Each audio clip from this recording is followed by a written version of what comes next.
the most brutal acts by an emperor against his people.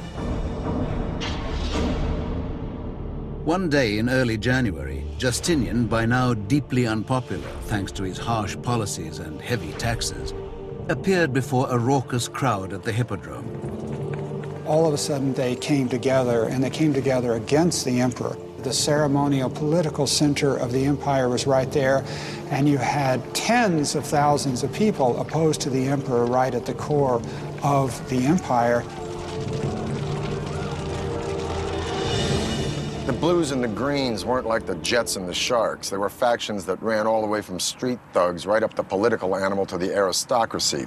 So when thousands and thousands of both Blues and Greens stormed the Hippodrome screaming, "Nika, Nika, win, win," against these horrible taxes, it would have been like both Republicans and Democrats storming the Super Bowl screaming about the same thing, which may not be a bad idea. The sad news is it turned into a riot, and the riot turned into mayhem, and a week later, a third of the city lay in ashes. Justinian was so scared he was about to pack his bags and split. But thank goodness for a strong woman. He was all prepared to get on a ship and clear off to the Asian side of the Bosporus, but the Empress Theodora, who started life as an actress stroke prostitute, said, "I've got this far, I'm not giving up now, stay and fight." So he did. Theodora's words convinced Justinian. His response was calculated and horrifying.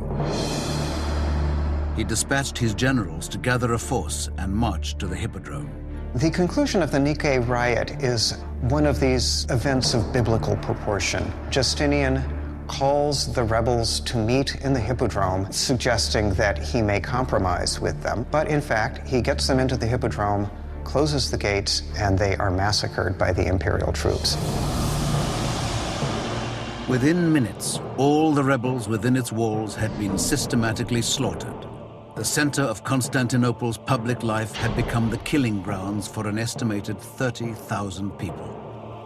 He was an approachable and gentle man who could, with a quiet voice, order the murder of thousands of people.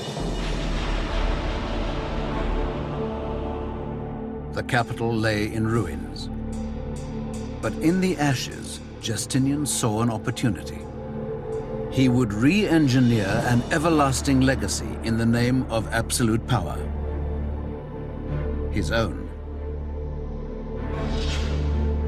From the ruins of Constantinople would rise one of the world's most magnificent churches, the centerpiece for a new religion and a monument to Byzantine engineering. 532 AD. Although Emperor Justinian had survived the Nika riots, the heart of the Byzantine Empire lay in ruins. Justinian would reassert his power and rebuild the capital in the name of God and himself. What Justinian did after his imperial army put down the riot was to immediately begin to refurbish the city.